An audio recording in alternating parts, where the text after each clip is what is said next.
The Duke later meets her there, he seduces her, and he casts her aside. Rigoletto immediately realizes this when he goes to the castle to fetch his daughter, and he vows revenge on the Duke. Gilda, however, is hopelessly in love with the Duke, and nothing that her father says or does can persuade her otherwise. Even the fact that the Duke scorns her attentions, and even though she sees him in the pursuit of other women, she remains faithful to him.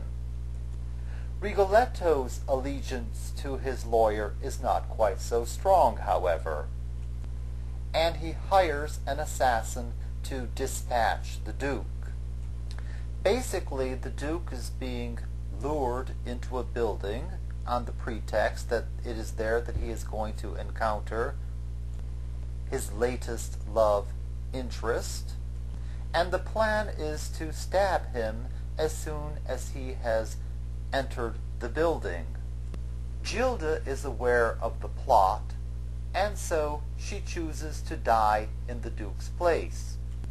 She enters the building at the appointed time, she is summarily assassinated, and her body is sewn into a sack and later presented to Rigoletto. And this is where we pick up the tale, at the very end of the opera. Now there are many reasons to take a look at the final scene in this opera. Among them, of course, is that this is the climax of the work, and it is here that the plot takes a hideous twist.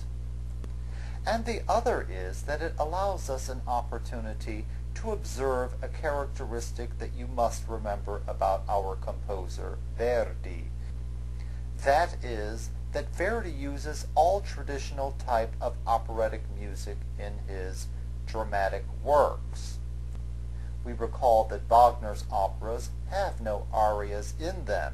Wagner avoided vocal display of any sort, for he feared that arias would distract attention away from drama itself. Verdi, on the other hand, had a gift for melody, and his operas are noted for their many catchy tunes, and there certainly is one of them in this scene. Indeed, I'm certain that all of you have heard the aria of the Duke, La Donne e Mobile, at one time or another, and if you haven't heard it in the past, or haven't recognized it as such, you surely will recognize it when you hear it at some point in your life. There's no way to avoid hearing this melody. Let's take a look at the text of this aria. You have it in your text before you. And let's think about what this aria means in the context of the Duke's activities in general. Take a moment to read through the text from beginning to end, and then we'll consider its content together. Now the text is a charming one. It's about the complaint of a man about a woman whose feelings change from one moment to another. At one time he finds himself in her favor, and then at another time she simply ignores him. It's one of those sweet songs about the frustrations of love. Frustration is something, however, that the Duke has never experienced. In fact, the opera suggests that he's been successful in all of his conquest.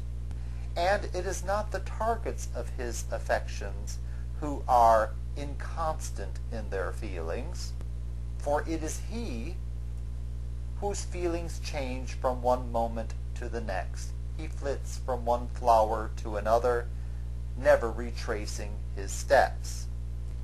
This song, therefore, is the very definition of irony.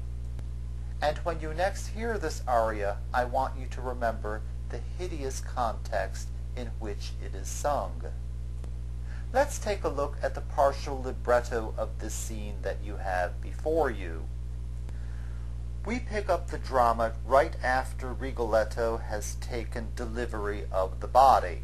And as you can tell at the beginning of his monologue, that Rigoletto believes that it is, in fact, the Duke. It's enough for Rigoletto to know that there is a body sewn up in the sack, and he can see the spurs of the Duke, which serve to identify the corpse within it.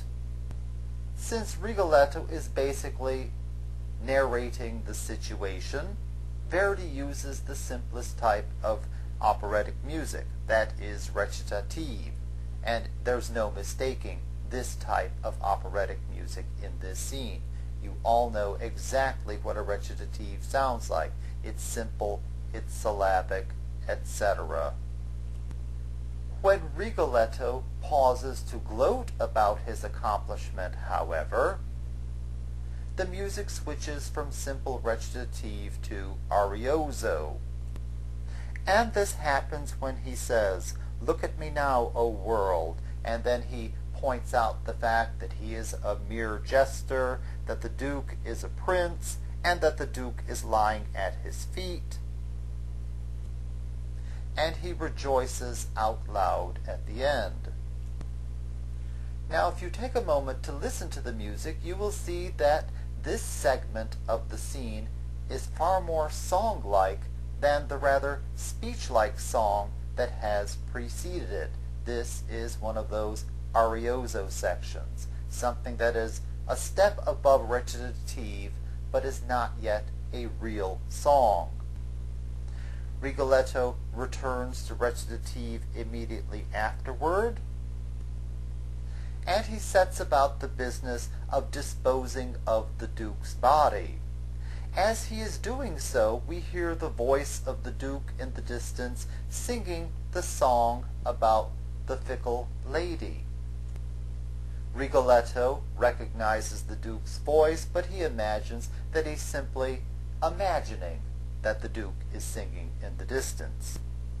He quickly comes to realize, however, that it is in fact the Duke's voice, and so he must wonder who is in the sack.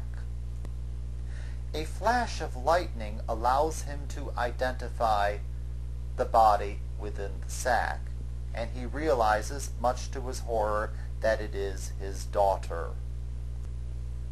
He makes an effort to deny this horrible reality, thinking that she is on her way to Verona, as they had planned, but he realizes that it in fact is she in the sack. And it is right after that point in the scene that the music for Rigoletto's monologue switches to arioso. I want you to listen to this excerpt twice. You have a podcast showing this scene for you, and I want you to listen to the first 3 minutes of it twice. Each time as you do so, focus on the 3 types of operatic music that are in that scene: recitative, arioso, and aria.